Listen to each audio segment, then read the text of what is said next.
ਸਤਿ ਸ਼੍ਰੀ ਅਕਾਲ। ਤੁਸੀਂ ਜੁੜੇ ਹੋਏ ਹੋ ਪੰਜਾਬੀ ਡੀ ਯੂਐਸਏ ਦੇ ਨਾਲ ਤੇ ਮੈਂ ਹਾਂ ਪ੍ਰਵੀਨ ਸ਼ਰਮਾ ਲੈ ਕੇ ਹਾਜ਼ਰ ਹਾਂ programme update California. Update California programme ਦੇ ਵਿੱਚ ਕੀ ਅਹਿਮ ਤੇ ਕੀ ਖਾਸ ਖਬਰਾਂ ਨੂੰ ਲੈ ਕੇ ਚਰਚਾ ਕਰਨ ਦੇ ਲਈ ਜੁੜ ਚੁੱਕੇ ਨੇ ਹਰਜੋਤ ਸਿੰਘ ਖਾਲਸਾ ਜੀ। ਹਰਜੋਤ ਸਿੰਘ ਜੀ, ਸਤਿ ਸ਼੍ਰੀ ਅਕਾਲ, ਸਵਾਗਤ ਹੈ ਜੀ। ਸਤਿ ਸ਼੍ਰੀ ਅਕਾਲ, ਧੰਨਵਾਦ ਜੀ ਆਇਆਂ ਨੂੰ। ਪੰਜਾਬੀ ਰੇਡੀਓ ਯੂਐਸਏ ਦੇ ਜਿੰਨੇ ਵੀ ਸਰੋਤੇ ਸਾਡੇ ਸਾਰੇ ਹੀ AM ਸਟੇਸ਼ਨਸ, FM ਸਟੇਸ਼ਨਸ, ਘਰਾਂ ਦੇ ਵਿੱਚ ਰੇਡੀਓ ਸੈਟਸ ਦੇ ਰਾਹੀਂ, ਟੈਲੀਫੋਨ ਦੇ ਰਾਹੀਂ, ਫੇਸਬੁੱਕ, YouTube ਤੇ ਲਾਈਵ ਦੇਖ ਰਹੇ ਹੋ, ਸੁਣ ਰਹੇ ਹੋ, ਸਾਰਿਆਂ ਨੂੰ ਜੀ ਆਇਆਂ ਨੂੰ ਤੇ ਬਹੁਤ ਹੀ ਪਿਆਰ ਤੇ ਸਤਿਕਾਰ ਭਰੀ ਸਤਿ ਸ਼੍ਰੀ ਅਕਾਲ। ਸਰੋਤਿਓ, ਅੱਜ ਜਨਵਰੀ ਦੀ 13 ਤਰੀਕ ਆ, ਦਿਨ ਮੰਗਲਵਾਰ ਆ ਤੇ ਤੁਹਾਡੇ ਲਈ ਸ਼ਾਮ ਦਾ ਅਪਡੇਟ ਕੈਲੀਫੋਰਨੀਆ ਪ੍ਰੋਗਰਾਮ ਲੈ ਕੇ ਹਾਜ਼ਰ ਹੋਏ ਹਾਂ ਜੀ। ਅਪਡੇਟ ਕੈਲੀਫੋਰਨੀਆ ਪ੍ਰੋਗਰਾਮ ਨੂੰ ਸਪਾਂਸਰ ਕਰਦੇ ਨੇ ਖਾਲਸਾ ਇੰਸ਼ੋਰੈਂਸ ਏਜੰਸੀ ਵਾਲੇ, ਜਿਨ੍ਹਾਂ ਤੋਂ ਤੁਸੀਂ ਹਰ ਤਰੀਕੇ ਦੀ ਇੰਸ਼ੋਰੈਂਸ ਲੈ ਸਕਦੇ ਹੋ। ਇੰਸ਼ੋਰੈਂਸ ਬਾਰੇ ਪਤਾ ਕਰਨ ਦੇ ਲਈ ਇਹਨਾਂ ਦਾ ਨੰਬਰ ਹੈ 408-272-2500। ਇਹ 1992 ਤੋਂ ਲਗਾਤਾਰ ਇੰਸ਼ੋਰੈਂਸ ਬਿਜ਼ਨਸ ਦੇ ਵਿੱਚ ਸ਼ਾਨਦਾਰ ਸੇਵਾਵਾਂ ਦੇ ਰਹੇ ਨੇ ਤੇ ਅਮਰੀਕਾ ਭਰ ਦੇ ਵਿੱਚ ਇੰਸ਼ੋਰੈਂਸ ਕਰਦੇ ਨੇ। ਓਬਾਮਾ ਕੇਅਰ, ਮੈਡੀਕੇਅਰ ਜਾਂ ਫਿਰ ਕਵਰਡ ਕੈਲੀਫੋਰਨੀਆ ਬਾਬਤ ਪਾਲਿਸੀ ਕਰਵਾਉਣ ਦੇ ਲਈ, ਸਲਾਹ ਲੈਣ ਦੇ ਲਈ ਅੱਜ ਹੀ ਕਾਲ ਕਰੋ 408-272-2500 ਤੇ। ਟਰਕੀਆਨਾ ਇਮੀਗ੍ਰੇਸ਼ਨ ਲਾ ਫਰਮ ਵਾਲੇ ਜੇ ਟਰਕੀਆਨਾ, ਟੋਨੀ ਟਰਕੀਆਨਾ ਦੇ ਨਾਲ ਤੁਸੀਂ ਯੂਐਸ ਇਮੀਗ੍ਰੇਸ਼ਨ ਬਾਬਤ ਕੋਈ ਵੀ ਸਲਾਹ ਕਰਨੀ ਹੈ, ਕੋਈ ਵੀ ਸਵਾਲ ਪੁੱਛਣਾ ਤੇ ਇਹਨਾਂ ਦਾ ਨੰਬਰ ਹੈ 4159090503। Gurbachan Singh Nagra, Sacramento. Kulwant Singh, Jaspal Kaur Johal, Satnam Singh Tatla, Yuba City. Gurdev Singh Sohal, Baljinder Singh, Rishpal Kaur Johal, Antelope. Jaswinder Singh Nagra, Roseville. Avtar Singh Manzal, Clovis. Joga Singh Purewal, Orangevale. Sarabjit Singh Dhoot, Yuba City. Paramjit Singh Dakha, Berkeley ਤੇ ਗੁਰਨੇਕ ਸਿੰਘ ਬਾਗੜੀ, ਫ੍ਰੈਜ਼ਨੋ। ਇਹਨਾਂ ਸਾਰੇ ਹੀ ਸਪਾਂਸਰਸ ਦਾ ਬਹੁਤ-ਬਹੁਤ ਧੰਨਵਾਦ। ਤੇ ਜੇਕਰ ਤੁਸੀਂ ਵੀ ਪੰਜਾਬੀ ਡੀਐਸਏ ਦੇ ਇਹਨਾਂ ਪ੍ਰੋਗਰਾਮਾਂ ਨੂੰ ਸਪਾਂਸਰ ਕਰਨਾ ਚਾਹੁੰਦੇ ਹੋ ਤਾਂ ਸਟੂਡੀਓ ਦਾ ਨੰਬਰ ਹੈ 408-272-5200 ਜੀ। ਅੱਜ ਦੀਆਂ ਖਬਰਾਂ ਵੱਲ ਚੱਲੀਏ ਤੇ ਜਿਸ ਤਰ੍ਹਾਂ ਆਪਾਂ ਸਵੇਰੇ ਵੀ ਤੁਹਾਡੇ ਨਾਲ ਗੱਲਬਾਤ ਸਾਂਝੀ ਕੀਤੀ ਸੀ ਇਰਾਨ ਦੇ ਜਿਹੜੇ ਪ੍ਰੋਟੈਸਟ ਆ ਉਹਨਾਂ ਨੂੰ ਲੈ ਕੇ, ਹੁਣ ਹਜ਼ਾਰਾਂ ਦੀ ਗਿਣਤੀ ਦੇ ਵਿੱਚ ਲੋਕਾਂ ਦਾ ਕਤਲ ਇਰਾਨ ਦੀ ਸਰਕਾਰ ਵੱਲੋਂ ਕੀਤਾ ਜਾ ਚੁੱਕਾ ਹੈਗਾ। ਪ੍ਰੈਜ਼ੀਡੈਂਟ ਟਰੰਪ ਹੁਣੀ ਬਾਰ-ਬਾਰ ਕਹਿ ਰਹੇ ਆ ਵੀ ਜੋ ਹੈਲਪ ਆ ਔਨ ਇਟਸ ਵੇ, ਵੀ ਹੈਲਪ ਤੁਹਾਡੇ ਵੱਲ ਆ ਰਹੀ ਆ ਤੇ ਇਹ ਨਹੀਂ ਪਤਾ ਵੀ ਕਦੋਂ ਆ ਰਹੀ ਆ। ਕਹਿੰਦੇ ਹੰਡਰਡਸ ਆਫ ਗਨ ਸ਼ਾਟ ਲੋਕਾਂ ਵੱਲ ਇਰਾਨ ਦੀ ਸਰਕਾਰ ਵੱਲੋਂ ਜਿਹੜੇ ਸਿੱਟੇ ਗਏ, ਚਲਾਏ ਗਏ, ਜਿਹਦੇ ਨਾਲ ਇਸ ਵੇਲੇ 2571 ਮੌਤਾਂ ਹੋ ਚੁੱਕੀਆਂ ਹੈਗੀਆਂ। ਬਹੁਤ ਵੱਡਾ ਜਿਹੜਾ ਅਨਰੈਸਟ ਆ, ਬਹੁਤ ਵੱਡੇ ਪ੍ਰੋਟੈਸਟ ਹੋ ਰਿਹਾ ਉੱਥੇ ਤੇ ਹਜ਼ਾਰਾਂ ਦੀ ਗਿਣਤੀ ਦੇ ਵਿੱਚ ਲੋਕ ਜੋ ਆ ਉਹ ਹਸਪਤਾਲਾਂ 'ਚ ਐਡਮਿਟ ਹੈਗੇ ਆ। ਇਹ US based human rights activist news agency ਆ, ਉਹਨਾਂ ਨੇ ਇਹ ਜਿਹੜਾ ਡਾਟਾ ਦਿੱਤਾ ਹੈਗਾ, ਜਿਹਦੇ ਵਿੱਚੋਂ 147 ਗਵਰਨਮੈਂਟ ਦੇ EMPLOYEES ਆ, ਜਿਨ੍ਹਾਂ 'ਚ ਪੁਲਿਸ ਵਾਲੇ ਵੀ ਹੋ ਸਕਦੇ ਜਾਂ ਹੋਰ ਇਸ ਤਰ੍ਹਾਂ ਦੇ 18,000 ਲੋਕਾਂ ਨੂੰ ਜੇਲ੍ਹਾਂ ਦੇ ਵਿੱਚ ਸਿੱਟਿਆ ਗਿਆ। ਇੰਟਰਨੈਟ ਡਾਊਨ ਆ ਤੇ ਇਹ 1979 ਦਾ ਜਿਹੜਾ ਇਸਲਾਮਿਕ ਰੈਵੋਲੂਸ਼ਨ ਆਇਆ ਸੀ ਉਸ ਤੋਂ ਬਾਅਦ ਇੰਨੀ ਵੱਡੀ ਗਿਣਤੀ ਦੇ ਵਿੱਚ ਜਿਹੜੇ ਪ੍ਰੋਟੈਸਟ ਹੋਏ ਹੈਗੇ ਆ। ਇੱਕ 26 ਸਾਲਾਂ ਦਾ ਨੌਜਵਾਨ ਇਰਫਾਨ ਸੁਲਤਾਨੀ, ਉਸ ਨੂੰ ਅੱਜ ਉਹਨਾਂ ਨੇ ਹੈਂਗ ਕਰਨਾ ਸੀ ਕਿਉਂਕਿ ਉਹਨੂੰ ਕਨਵਿਕਟ ਕੀਤਾ ਗਿਆ ਆ ਇਸ ਸਬੰਧ ਦੇ ਵਿੱਚ। ਐਮਨੈਸਟੀ ਇੰਟਰਨੈਸ਼ਨਲ ਬਾਰ-ਬਾਰ ਕਹਿ ਰਹੀ ਆ ਇਹ ਚੀਜ਼ ਨਹੀਂ ਹੋਣੀ ਚਾਹੀਦੀ, ਇਸ ਨੂੰ ਰੋਕਣਾ ਚਾਹੀਦਾ ਹੈਗਾ। ਪਰ ਇਰਾਨ ਵਾਲੇ ਇੱਕ ਪਾਸੇ ਟਰੰਪ ਨਾਲ ਗੱਲਬਾਤ ਕਰਨ ਦੀ ਵੀ ਗੱਲ ਕਰ ਰਹੇ ਆ, ਦੂਜੇ ਪਾਸੇ ਇਹ ਕਹਿ ਰਹੇ ਆ ਵੀ ਅਸੀਂ ਵੀ ਤਿਆਰ ਹੈਗੇ ਆ ਜੀ, ਜੰਗ ਸ਼ੁਰੂ ਹੁੰਦੀ ਹੈਗੀ ਆ। ਪਰ ਓਵਰਆਲ ਜੇ ਦੇਖਿਆ ਜਾਵੇ ਇਰਾਨ ਦੇ ਬਾਬਤ ਪ੍ਰੈਜ਼ੀਡੈਂਟ ਡੋਨਲਡ ਟਰੰਪ ਉਹਨਾਂ ਨੇ ਜਿਹੜੀ ਗੱਲਬਾਤ ਹੋਣੀ ਸੀ ਉਸ ਨੂੰ ਕੈਂਸਲ ਕਰ ਦਿੱਤਾ ਹੈਗਾ। ਕਹਿੰਦੇ ਵੀ ਅਸੀਂ ਕਿਸੇ ਤਰ੍ਹਾਂ ਦੀ ਗੱਲਬਾਤ ਨਹੀਂ ਕਰਾਂਗੇ ਉਹਨਾਂ ਲੋਕਾਂ ਦੇ ਨਾਲ ਜਿਹੜੇ ਹਜ਼ਾਰਾਂ ਦੀ ਗਿਣਤੀ ਦੇ ਵਿੱਚ ਗੋਲੀਆਂ ਚਲਾ ਕੇ ਆਪਣੇ ਹੀ ਵਸਿੰਦਿਆਂ ਨੂੰ, ਆਪਣੇ ਹੀ ਰੈਜ਼ੀਡੈਂਟਸ ਨੂੰ ਮਾਰ ਰਹੇ ਹੈਗੇ ਆ ਜੀ। ਅਗਲੀ ਜਿਹੜੀ ਖਬਰ ਆ ਉਹ ਸੀਡੀਐਲਸ ਦੇ ਬਾਬਤ ਆ ਰਹੀ ਹੈ। ਇਸ ਟਾਈਮ ਦੀ ਵੱਡੀ ਖਬਰ ਆ, ਚਰਚਿਤ ਖਬਰ ਆ। ਨਿਊ ਜਰਸੀ ਨੇ ਨਾਨ ਡੋਮਿਸਾਈਲ ਜਿਹੜੇ ਸੀਡੀਐਲ ਨੇ ਉਹਨਾਂ ਨੂੰ ਦੁਬਾਰਾ ਲਿਆਂਦਾ। ਨਿਊ ਜਰਸੀ ਨੇ ਇਹਨਾਂ ਨੂੰ ਰਿਜ਼ਿਊਮ ਕਰ ਦਿੱਤਾ। ਕਹਿੰਦੇ ਕਿ US ਡਿਪਾਰਟਮੈਂਟ ਆਫ ਟਰਾਂਸਪੋਰਟੇਸ਼ਨ ਨੇ ਸਤੰਬਰ ਮਹੀਨੇ ਦੇ ਵਿੱਚ ਬੈਨ ਕੀਤਾ ਸੀ ਸੀਡੀਐਲਸ ਜਿਹੜੇ ਨਾਨ ਸਿਟੀਜ਼ਨਸ ਨੇ ਉਹਨਾਂ ਦੇ ਮਾਮਲੇ ਦੇ ਵਿੱਚ, ਤੇ ਦੱਸਿਆ ਸੀਗਾ ਕਿ ਇੱਕ ਤੋਂ ਬਾਅਦ ਇੱਕ ਸਟੇਟ ਜਿਹੜੀ ਆ ਉਹ ਇਸ ਮਾਮਲੇ ਦੇ ਵਿੱਚ ਆਪਾਂ ਨੂੰ ਪਤਾ ਕਿ ਫੈਡਰਲ ਸਰਕਾਰ ਦੇ ਨਾਲ ਆਮੋ ਸਾਹਮਣੇ ਹੁੰਦੀ ਨਜ਼ਰ ਆਈ। ਹੁਣ ਕੈਲੀਫੋਰਨੀਆ ਦੇ ਸਬੰਧ ਦੇ ਵਿੱਚ ਵੀ ਆਪਾਂ ਖਬਰਾਂ ਸਾਂਝੀਆਂ ਕੀਤੀਆਂ ਕਿ ਉਹਨਾਂ ਨੇ ਇਸ ਮਾਮਲੇ ਦੇ ਵਿੱਚ 160 ਮਿਲੀਅਨ ਡਾਲਰ ਦੀ ਜਿਹੜੀ ਗ੍ਰਾਂਟ ਆ ਉਹਦਾ ਕਾਫੀ ਆਪਾਂ ਇਹਨਾਂ ਦੋ ਫੈਡ ਸਰਕਾਰ ਤੇ ਕੈਲੀਫੋਰਨੀਆ ਸਰਕਾਰ ਦੇ ਵਿੱਚ ਝੇੜਾ ਦੇਖਿਆ। ਪਰ ਹੁਣ ਕੈਲੀਫੋਰਨੀਆ ਤੋਂ ਬਾਅਦ ਜਿਹੜੀਆਂ ਹੋਰ ਸਟੇਟਾਂ ਨੇ ਜਿਨ੍ਹਾਂ ਨੇ ਸੀਡੀਐਲਸ ਦੇ ਮਾਮਲੇ ਦੇ ਵਿੱਚ ਆਪਣਾ ਸਟੈਂਡ ਰੱਖਿਆ, ਉਹਨਾਂ ਦੇ ਵਿੱਚ ਹੁਣ ਨਿਊ ਜਰਸੀ ਵੀ ਸ਼ਾਮਲ ਹੋ ਗਿਆ। ਕਹਿੰਦੇ ਕਿ 1,94,000 ਜਿਹੜੇ ਨੇ ਇਸ ਟਾਈਮ ਸੀਡੀਐਲ ਐਲੀਜੀਬਿਲਟੀ ਵਾਲੇ ਨਾਨ ਸਿਟੀਜ਼ਨ ਡਰਾਈਵਰਸ ਨੇ, ਜਿਨ੍ਹਾਂ ਨੂੰ ਇੱਕ ਤੋਂ ਬਾਅਦ ਇੱਕ ਜਿਹੜੇ ਕਾਨੂੰਨ ਨੇ ਉਹਨਾਂ ਦੇ ਲਿਆ ਕੇ ਕਾਨੂੰਨਾਂ ਦੇ ਤਹਿਤ ਤੇ ਉਸ ਤੋਂ ਬਾਅਦ ਇਹਨਾਂ ਦੀਆਂ ਜਿਹੜੀਆਂ ਜੌਬ ਸੀਗੀਆਂ ਉਹਨਾਂ ਨੂੰ ਹਟਾ ਦਿੱਤਾ ਗਿਆ ਸੀ। ਪਰ ਹੁਣ FMCSA ਦੇ ਕ੍ਰੈਕਡਾਊਨ ਤੋਂ ਬਾਅਦ ਕਹਿੰਦੇ ਕਿ ਨਿਊ ਜਰਸੀ ਜਿਹੜਾ ਉਹਨੇ ਸੀਡੀਐਲਸ ਦੇ ਮਾਮਲੇ ਦੇ ਵਿੱਚ ਜਿਹੜਾ ਇਹ ਇੱਕ ਅਹਿਮ ਕਦਮ ਪੁੱਟਦਿਆਂ ਇਹ ਗੱਲ ਕਹੀ ਹੈ ਕਿ ਹੁਣ ਜਿਹੜੇ ਨਾਨ ਡੋਮਿਸਾਈਲ ਸੀਡੀਐਲ ਨੇ ਉਹ ਆਉਣਗੇ ਤੇ ਜਿਨ੍ਹਾਂ ਕੋਲੇ ਜਿਹੜੇ ਹੋਲਡਰ ਨੇ ਨੌਨ ਡੋਮਿਸਾਈਲ ਸੀਡੀਐਲਸ ਦੇ ਉਹਨਾਂ ਨੂੰ ਹੁਣ ਟਰੱਕ ਚਲਾ ਸਕਣਗੇ।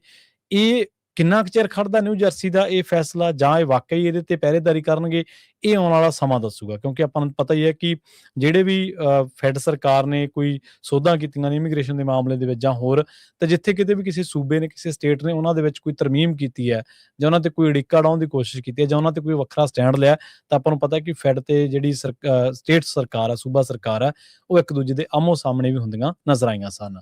ਜੀ, ਅਗਲੀ ਖਬਰ ਜੋ ਆ ਪਿਛਲੇ ਕੁਝ ਹਫ਼ਤਿਆਂ ਤੋਂ ਮੇਨ ਬਣੀ ਹੋਈ ਸੀ ਵੀ ਕੈਲੀਫੋਰਨੀਆ ਵਾਲੇ ਵੈਲਥ ਟੈਕਸ ਲੈਣ ਜਾ ਰਹੇ ਹੈਗੇ ਆ, ਅਮੀਰਾਂ ਦੇ ਉੱਤੇ ਟੈਕਸ। ਉਹਦੇ ਨਾਲ ਕੀ ਹੋਇਆ ਵੀ ਬਹੁਤ ਸਾਰੇ ਜਿਹੜੇ ਅਮੀਰ ਆ ਉਹਨਾਂ ਨੇ ਕੈਲੀਫੋਰਨੀਆ ਤੋਂ ਮੂਵ ਆਊਟ ਕਰਨਾ ਸ਼ੁਰੂ ਕਰ ਦਿੱਤਾ। ਅੱਜ ਜੋ ਕੈਲੀਫੋਰਨੀਆ ਦੇ ਗਵਰਨਰ ਗੈਬਨ ਨਿਊਸਮ ਆ, ਉਹਨਾਂ ਨੇ ਇਹ ਕਿਹਾ ਆ ਵੀ ਹੁਣ ਅਸੀਂ ਜਿਹੜਾ ਵੈਲਥ ਟੈਕਸ ਨਹੀਂ ਲਾਵਾਂਗੇ, ਜਿਹੜੇ ਅਮੀਰ ਆ ਬਿਲੀਅਨਰਸ ਹੈਗੇ ਆ, ਤੇ ਇਹਦੇ ਨਾਲ ਬਹੁਤ ਜ਼ਿਆਦਾ ਡੈਮੇਜ ਹੋਊਗਾ ਕਿਉਂਕਿ ਮਨੀ ਤੇ ਜਿਹੜੇ ਬਿਜ਼ਨੈਸਸ ਆ ਸਟੇਟ ਤੋਂ ਆਲਰੇਡੀ ਮੂਵ ਹੋਣੇ ਸ਼ੁਰੂ ਹੋ ਗਏ ਹੈਗੇ ਆ। ਜੀ, ਉਹਨਾਂ ਨੇ ਇੱਕ ਟਾਈਮ ਦੇ ਉੱਤੇ ਜਿਹੜਾ ਆ 5% ਵੈਲਥ ਟੈਕਸ ਲਾਉਣ ਦੀ ਗੱਲ ਕੀਤੀ ਸੀ ਜਿਹੜੇ ਬਿਲੀਅਨਰਸ ਲੋਕ ਹੈਗੇ ਆ। ਸੋ ਨਿਊਸਮ ਨੇ ਇਹ ਕਿਹਾ ਵੀ ਮੇਰਾ ਹੁਣ ਡਰ ਇਹੀ ਆ ਕਿ ਜੋ ਅਮੀਰ ਲੋਕ ਆ ਉਹ ਬਾਹਰ ਜਾ ਕੇ ਕੰਪਨੀਆਂ ਹੋਰ ਸਟੇਟਾਂ ਸੈਟਅਪ ਕਰ ਰਹੇ ਆ, ਤੇ ਉਹਨਾਂ ਨੇ ਘਰ ਵੀ ਜਿਹੜੇ ਆ ਬਾਹਰ ਦੀਆਂ ਸਟੇਟਾਂ ਦੇ ਵਿੱਚ ਲੈਣੇ ਸ਼ੁਰੂ ਕਰ ਦਿੱਤੇ ਹੈਗੇ ਆ। ਗੂਗਲ ਦੇ ਕੋ-ਫਾਊਂਡਰ ਲੈਰੀ ਪੇਜ ਨੇ ਇਹ ਕਿਹਾ ਸੀ ਵੀ ਉਹ ਇੱਥੋਂ ਕੈਲੀਫੋਰਨੀਆ ਤੋਂ ਮੂਵ ਹੋਣ ਜਾ ਰਿਹਾ ਆ, ਬਲਕਿ ਉਹਨੇ 2 ਪ੍ਰਾਪਰਟੀਆਂ ਮਿਆਮੀ ਦੇ ਵਿੱਚ $73.4 ਮਿਲੀਅਨ ਦੀਆਂ ਖਰੀਦ ਵੀ ਲਈਆਂ ਸੀਗੀਆਂ। ਇਹ ਬਿੱਲ ਜੇ ਆਂਦਾ ਤੇ ਵੋਟਰ ਅਪਰੂਵ ਕਰ ਦਿੰਦੇ, ਜੋ ਕਿ ਕੈਲੀਫੋਰਨੀਆ ਦੇ ਰੈਜ਼ੀਡੈਂਟ ਜਨਵਰੀ 1 2026 ਤੋਂ ਬਾਅਦ ਜਿਹੜੇ ਇਹ ਬਿਲੀਅਨਰ ਸੀ ਉਹਨਾਂ ਦੇ ਉੱਤੇ ਟੈਕਸ ਲੱਗਣਾ ਸੀਗਾ। ਔਰੇਕਲ ਦੇ ਚੇਅਰਮੈਨ ਲੈਰੀ ਐਲਿਸਨ ਨੇ ਆਪਣਾ ਸੈਨ ਫਰਾਂਸਿਸਕੋ ਦਾ $45 ਮਿਲੀਅਨ ਦਾ ਜਿਹੜਾ ਘਰ ਆ ਉਹ ਵੀ ਵੇਚ ਦਿੱਤਾ, ਤੇ ਉਹਨਾਂ ਨੇ ਕਿਹਾ ਵੀ ਮੈਂ ਫਲੋਰੀਡਾ ਦੇ ਵਿੱਚ ਆਪਣਾ ਜਿਹੜਾ ਘਰ ਹੈਗਾ ਆ ਉਹ ਲੈਣ ਜਾ ਰਿਹਾ ਹੈਗਾ। ਸੋ ਗੈਬਨ ਨਿਊਸਮ ਦਾ ਕਾਫੀ ਜ਼ਿਆਦਾ ਕ੍ਰਿਟਿਸਿਜ਼ਮ ਹੋਇਆ ਸੀ ਵੈਲਥ ਟੈਕਸ ਪ੍ਰਪੋਜ਼ਲਸ ਨੂੰ ਲੈ ਕੇ। ਸੋ ਅੱਜ ਉਹਨਾਂ ਨੇ ਇਹ ਕਿਹਾ ਵੀ ਮੈਂ ਇਹ ਕਿਸੇ ਤਰ੍ਹਾਂ ਦਾ ਜਿਹੜਾ ਇਹ ਪ੍ਰਪੋਜ਼ਲ ਸੀ ਇਸ ਨੂੰ ਸਕ੍ਰੈਪ ਕਰਨ ਜਾ ਰਹੇ ਆ ਤੇ ਲੋਕਾਂ ਦੇ ਉੱਤੇ ਟੈਕਸ ਨਹੀਂ ਲਾਏ ਜਾਊਗੇ। ਜੀ, ਅਗਲੀ ਖਬਰ ਜਿਹੜੀ ਹੈ ਉਹ ਕੈਲੀਫੋਰਨੀਆ ਦੇ ਵਿੱਚ ਅਰਥਕੁਏਕ ਦੇ ਨਾਲ ਜੁੜੀ ਹੋਈ ਹੈ। ਨਦਰਨ ਕੈਲੀਫੋਰਨੀਆ ਨੂੰ ਅੱਜ ਭੂਚਾਲ ਦੇ ਝਟਕਿਆਂ ਨੇ ਹਿਲਾਇਆ। ਯੂਨਾਈਟਿਡ ਸਟੇਟਸ ਦੇ ਜਿਹੜੇ ਜਿਓਲੋਜੀਕਲ ਸਰਵੇ ਨੇ ਉਹਨਾਂ ਦੇ ਮੁਤਾਬਕ ਜਿਹੜਾ ਇਹਦਾ ਐਪੀਸੈਂਟਰ ਸੀਗਾ ਉਹ 5.6 ਮੀਲ ਸੀਗਾ। ਸਾਊਥ ਈਸਟ ਜਿਹੜੇ ਵਿਲਿਟਸ ਜਿਹੜੀਆਂ ਮੈਂਡੋਸੀਨੋ ਕਾਉਂਟੀ ਦੇ ਇਲਾਕੇ ਨੇ ਉਹਨਾਂ ਦੇ ਵਿੱਚ 1:10 ਦੇ ਉੱਤੇ ਜਿਹੜੇ ਭੂਚਾਲ ਦੇ ਝਟਕੇ ਨੇ ਉਹਨਾਂ ਨੂੰ ਦੇਖਿਆ ਗਿਆ, ਤੇ ਇਹਨਾਂ ਦੀ ਜਿਹੜੀ ਡੈਪਥ ਸੀਗੀ ਉਹ 7.8 ਕਿਲੋਮੀਟਰ ਸੀਗੀ, ਤੇ ਜਿਹੜੀ ਕਿ ਆਪਾਂ ਨੂੰ ਪਤਾ ਹੀ ਹੈ ਕਿ ਤਕਰੀਬਨ 4.85 ਜਿਹੜੀਆਂ ਮਾਈਲਸ ਬਣਦੀ ਆ। ਸੋ ਹਲੇ ਤੱਕ ਕਹਿੰਦੇ ਵੀ ਕੋਈ ਇਨੀਸ਼ੀਅਲ ਰਿਪੋਰਟ ਨਹੀਂ ਮਿਲੀਆਂ ਡੈਮੇਜ ਦੀਆਂ ਜਾਂ ਇੰਜਰੀਜ਼ ਦੀਆਂ, ਪਰ ਆਪਾਂ ਨੂੰ ਇਹ ਵੀ ਪਤਾ ਹੀ ਹੈ ਕਿ ਕੈਲੀਫੋਰਨੀਆ ਦੇ ਕੁਝ ਕੁ ਹਿੱਸੇ ਇਸ ਤਰ੍ਹਾਂ ਦੇ ਨੇ ਜਿਹੜੇ ਅਰਥਕੁਏਕ ਤੋਂ ਖਾਸੇ ਪ੍ਰਭਾਵਿਤ ਨੇ, ਤੇ ਉਹਨਾਂ ਦੇ ਵਿੱਚ ਕਈ ਥਾਵਾਂ ਦੇ ਉੱਤੇ ਆਪਾਂ ਦੇਖਦੇ ਹਾਂ ਕਿ ਮਹੀਨੇ ਬਾਅਦ ਜਾਂ 2 ਮਹੀਨਿਆਂ ਦੇ ਬਾਅਦ ਜਿਹੜੇ ਭੂਚਾਲ ਦੇ ਛੋਟੇ ਝਟਕੇ ਨੇ 4.3 ਜਾਂ 3.4 ਦੇ, ਜੇ ਤੁਸੀਂ ਗੂਗਲ ਕਰਕੇ ਦੇਖੋਗੇ ਇਸ ਸੰਬੰਧ ਦੇ ਵਿੱਚ ਤਾਂ ਤੁਹਾਨੂੰ ਖਾਸੀਆਂ ਖਬਰਾਂ ਇਸ ਜਾਂ ਖਾਸੇ ਹਵਾਲੇ ਮਿਲ ਜਾਣਗੇ। ਜਦੋਂ ਕੈਲੀਫੋਰਨੀਆ ਦੇ ਕੁਝ ਹਿੱਸਿਆਂ ਨੇ 3 ਜਾਂ 2.5 ਤੋਂ ਲੈ ਕੇ 3.5 ਤੱਕ ਜਿਹੜੇ ਭੂਚਾਲ ਦੇ ਝਟਕੇ ਨੇ ਉਹ ਥੋੜੇ ਵਕਫੇ ਬਾਅਦ ਮਹਿਸੂਸ ਕੀਤੇ ਹੋਣ। ਜੀ, ਅਗਲੀ ਖਬਰ ਵੱਲ ਚੱਲੀਏ। ਤੁਹਾਨੂੰ ਯਾਦ ਹੋਊਗਾ ਲਗਭਗ ਸਾਲ ਹੋ ਚੱਲਾ ਜਦੋਂ ਪੈਲੀਸਡੇਲ ਫਾਇਰ ਲਾਸ ਐਂਜਲਸ ਵਾਲੇ ਏਰੀਏ 'ਚ ਲੱਗੀ ਸੀ। ਜੀ, ਲੋਕ ਅੱਜ ਦੀ ਡੇਟ ਦੇ ਵਿੱਚ ਵੀ ਜਿਹੜੇ ਵਿਕਟਮ ਆ ਉਸ ਅੱਗ ਦੇ ਉਹ ਫਾਈਟ ਕਰ ਰਹੇ ਆ ਇੰਸ਼ੋਰੈਂਸ ਕੰਪਨੀਆਂ ਦੇ ਨਾਲ, ਖਾਸ ਕਰਕੇ ਸਟੇਟ ਫਾਰਮ ਇੰਸ਼ੋਰੈਂਸ ਕੰਪਨੀ ਦੇ ਨਾਲ। ਕਹਿੰਦੇ ਵੀ ਉਹ ਕਲੇਮ ਹਜੇ ਤੱਕ ਵੀ ਜਿਹੜੇ ਸੈਟਲ ਨਹੀਂ ਕਰ ਰਹੇ ਹੈਗੇ।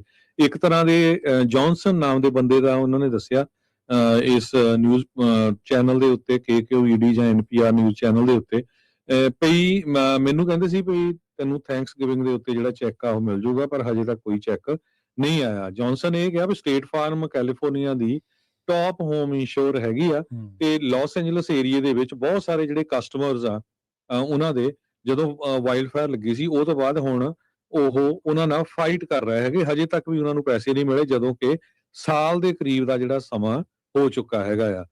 ਰਿਪਰੈਜ਼ੈਂਟੇਟਿਵ ਜੌਨ ਗਰਮੈਂਡੀ ਜਿਹੜੇ ਸਾਬਕਾ ਇੰਸ਼ੋਰੈਂਸ ਕਮਿਸ਼ਨਰ ਵੀ ਰਹੇ ਆ, ਕੈਲੀਫੋਰਨੀਆ ਡੈਮੋਕ੍ਰੇਟ ਕਾਂਗਰਸਮੈਨ ਆ, ਉਹਨਾਂ ਨੇ ਕਿਹਾ ਵੀ ਇਹ ਨੈਸ਼ਨਲ ਇਸ਼ੂ ਬਣ ਚੁੱਕਾ ਹੈਗਾ ਇੰਸ਼ੋਰੈਂਸ ਨੂੰ ਲੈ ਕੇ। ਕੱਲ ਆਪਾਂ ਖਬਰ ਸਾਂਝੀ ਕੀਤੀ ਸੀ ਕਿਸ ਤਰ੍ਹਾਂ 2 ਇੰਸ਼ੋਰੈਂਸ ਕੰਪਨੀਆਂ ਮਰਕਰੀ ਤੇ AAA ਉਹ 8%, ਇੱਕ ਕੰਪਨੀ 8%, ਇੱਕ ਕੰਪਨੀ 6% ਦੇ ਕਰੀਬ ਜਿਹੜੇ ਇੰਸ਼ੋਰੈਂਸ ਰੇਟਸ ਆ ਉਹ ਇਨਕਰੀਜ਼ ਕਰਨ ਜਾ ਰਹੀ ਹੈਗੀ ਆ। ਜੀ, ਅਗਲੀ ਖਬਰ ਜਿਹੜੀ ਆ ਉਹ ਮੇਟਾ ਦੇ ਨਾਲ ਜੁੜੀ ਹੋਈ ਆ। ਫੇਸਬੁੱਕ ਦੀ ਜਿਹੜੀ ਪੇਰੈਂਟ ਕੰਪਨੀ ਮੇਟਾ, ਇਹਨੇ ਦੱਸਿਆ ਜਾ ਰਿਹਾ ਕਿ ਬੇ ਏਰੀਏ ਦੇ ਵਿੱਚ ਸਾਲ 2026 ਦੀ ਜਿਹੜੀ ਪਹਿਲੀ ਲੇ-ਆਫ ਆ ਉਹਨੂੰ ਸ਼ੁਰੂ ਕਰ ਦਿੱਤਾ ਤੇ ਪਹਿਲੇ ਕੱਟ ਦੇ ਵਿੱਚ 1000 ਜਿਹੜੀਆਂ ਨੌਕਰੀਆਂ ਨੇ ਉਹ ਚਲੀਆਂ ਜਾਣਗੀਆਂ।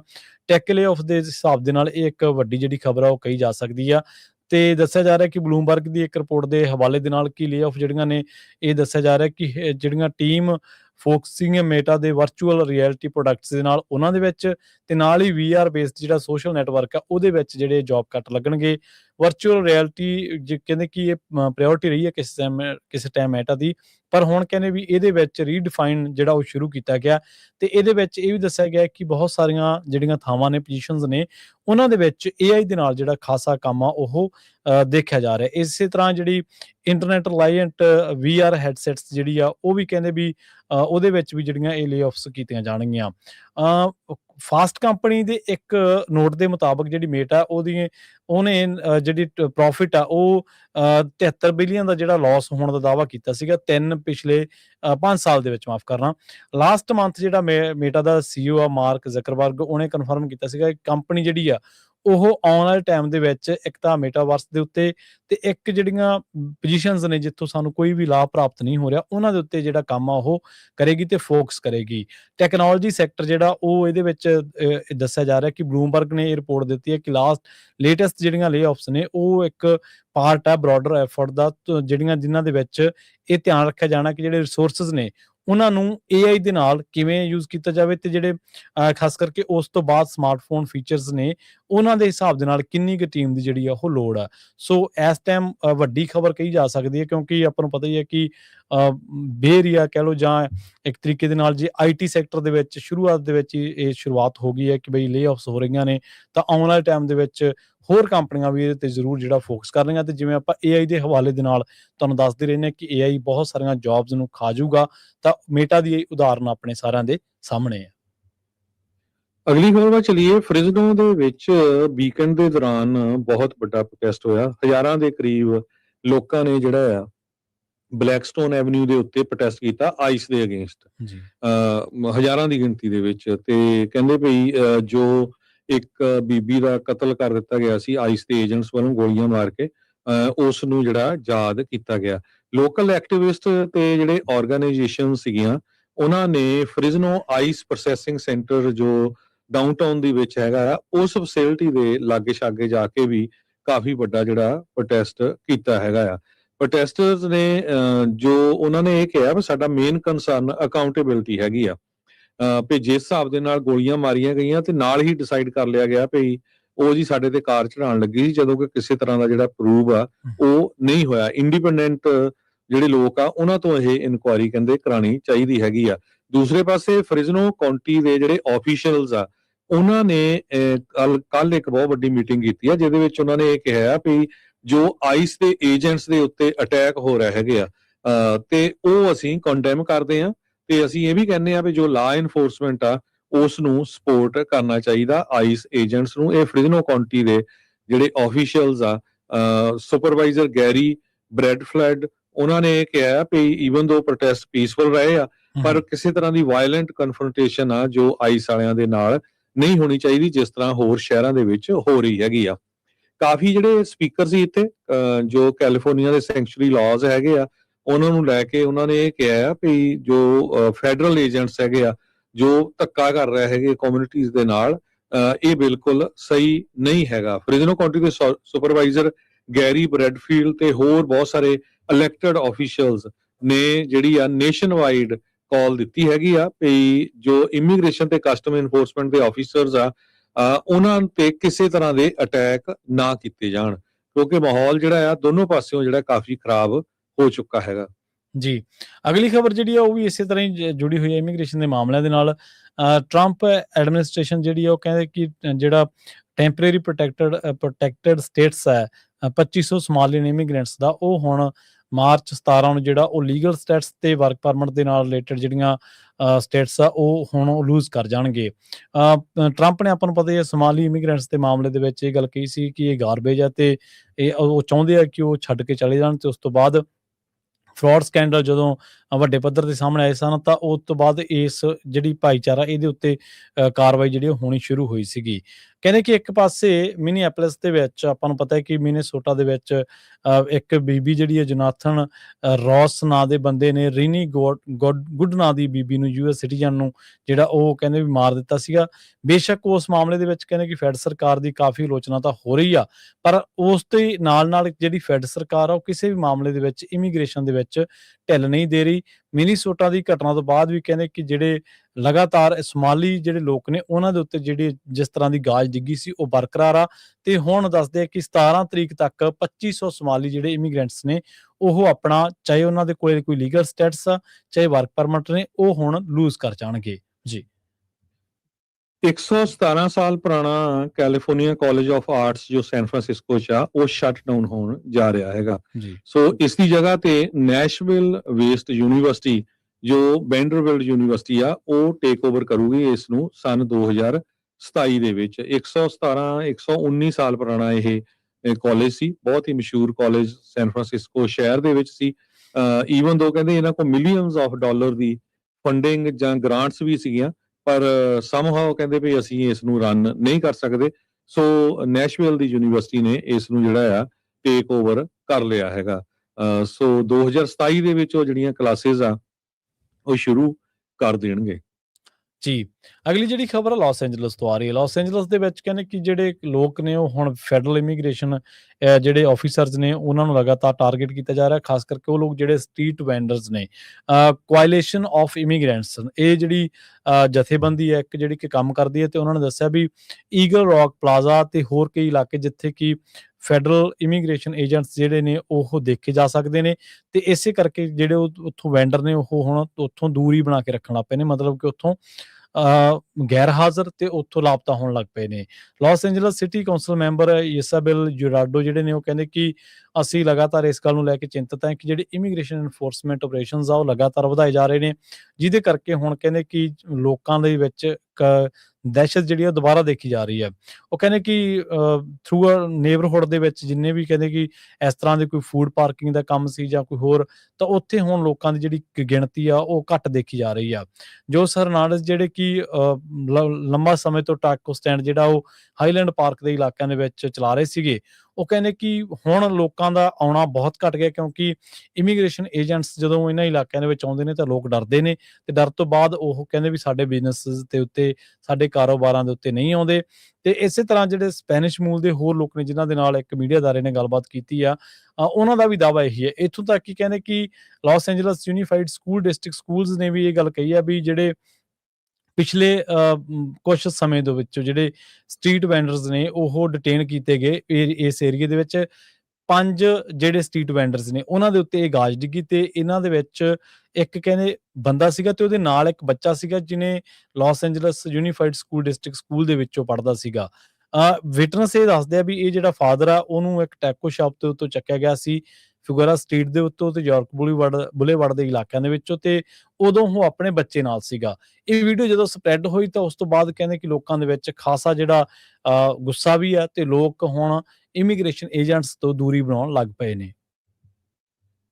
ਜੀ ਤੇ ਖਬਰਾਂ ਦਾ ਸਮਾਂ ਸਾਡਾ ਸਮਾਪਤੀ ਵਾਲਾ, ਤੇ ਜਾਂਦੇ ਜਾਂਦੇ ਆਪਾਂ ਸਟਾਕ ਮਾਰਕੀਟ ਦੀ ਤੇ ਕਰੰਸੀ ਦੀ ਗੱਲ ਕਰਦੇ ਜਾਈਏ। ਸਟਾਕ ਮਾਰਕੀਟ ਲਗਭਗ ਅੱਜ ਡਾਊਨ ਗਈ ਹੈਗੀ ਆ। 2-3 ਮੇਨ ਇਸ਼ੂਜ਼ ਹੈਗੇ ਆ। ਇੱਕ ਤਾਂ ਫਾਈਨੈਂਸ਼ੀਅਲੀ ਅਨਸਰਟਨਟੀ ਬਹੁਤ ਆ ਇਰਾਨ ਦੀ ਜੰਗ ਨੂੰ ਲੈ ਕੇ। ਜੋ ਫੈਡਰਲ ਰਿਜ਼ਰਵ ਬੋਰਡ ਦੇ ਚੇਅਰਮੈਨ ਆ ਉਹਨਾਂ ਦੇ ਉੱਤੇ ਜਿਹੜੇ ਕੇਸ ਕੀਤਾ ਗਿਆ ਹੈਗਾ ਜੋ ਜਸਟਿਸ ਡਿਪਾਰਟਮੈਂਟ ਵੱਲੋਂ, ਉਸ ਨੂੰ ਲੈ ਕੇ ਅੱਜ ਡਾਓ ਜੋਨ ਇੰਡਸਟਰੀਅਲ 0.80% ਡਾਊਨ ਗਿਆ, ਕਲੋਜ਼ ਹੋਇਆ 49,191.99 ਦੇ ਉੱਤੇ। S&P ਇੰਡੈਕਸ ਜਿਹੜਾ ਆ 500 ਉਹ ਡਾਊਨ ਗਿਆ 0.19% ਤੇ ਕਲੋਜ਼ ਹੋਇਆ ਹੈਗਾ 6963.74 ਦੇ ਉੱਤੇ। ਨੈਸਡੈਕ ਡਾਊਨ ਗਿਆ 0.10% ਤੇ ਕਲੋਜ਼ ਹੋਇਆ 23,709.87 ਦੇ ਉੱਤੇ। ਜੀ ਇਸੇ ਤਰ੍ਹਾਂ ਜੇਕਰ ਕਰੰਸੀ ਦੀ ਗੱਲ ਕਰੀਏ ਤਾਂ ਅੱਜ ਇੱਕ ਯੂਐਸ ਡਾਲਰ ਦੀ ਕੀਮਤ ਕੈਨੇਡਾ ਦੇ $1 ਤੇ 39 ਸੈਂਟ ਦੇ ਬਰਾਬਰ, ਇੰਡੀਆ ਦੇ 90 ਰੁਪਏ ਤੇ 35 ਪੈਸਿਆਂ ਦੇ ਬਰਾਬਰ, ਤੇ ਪਾਕਿਸਤਾਨ ਦੇ 280 ਰੁਪਏ ਤੇ 65 ਪੈਸਿਆਂ ਦੇ ਬਰਾਬਰ ਰਹੀ ਹੈ। ਜੀ ਸੋ ਇੱਥੇ ਸਰੋਤਿਆਂ ਤੋਂ ਇਜਾਜ਼ਤ ਲੈਣੇ। ਇੱਕ ਵਾਰੀ ਫੇਰ ਪੰਜਾਬੀ ਰੇਡੀਓ USA ਦੇ ਸਰੋਤਿਆਂ ਨੂੰ ਸਾਡੇ ਵੱਲੋਂ ਲੋਹੜੀ ਦੀਆਂ ਬਹੁਤ ਬਹੁਤ ਵਧਾਈਆਂ, ਤੇ ਪ੍ਰਮਾਤਮਾ ਅੱਗੇ ਅਰਦਾਸ ਕਰਦੇ ਹਾਂ ਸਾਰਿਆਂ ਦੇ ਘਰ ਖੁਸ਼ੀਆਂ ਹੋਣ। ਤੇ please don't drink and drive, drink ਕਰਕੇ ਡਰਾਈਵ ਨਾ ਕਰੋ। ਬਹੁਤ ਹੀ ਜਿਹੜੀ DUI ਦੀ ਟਿਕਟ ਆ ਉਹ ਮਹਿੰਗੀ ਪੈਂਦੀ ਹੈਗੀ ਆ। ਸੋ ਇੱਥੇ ਹੀ ਸਰੋਤਿਆਂ ਤੋਂ ਇਜਾਜ਼ਤ ਲੈਂਦੇ ਹਾਂ। ਹੁਣ ਤੋਂ ਬਾਅਦ ਰਹਿਰਾਸ ਸਾਹਿਬ ਦੇ ਪਾਠ ਹੋਣਗੇ ਤੇ ਫਿਰ ਜਿਹੜੀ ਆ ਕਥਾ ਤੁਸੀਂ ਸਰਵਣ ਕਰੋਗੇ। ਜੀ, ਤੁਹਾਡਾ ਸਾਰਿਆਂ ਦਾ ਬਹੁਤ ਧੰਨਵਾਦ। ਸਤਿ ਸ਼੍ਰੀ ਅਕਾਲ।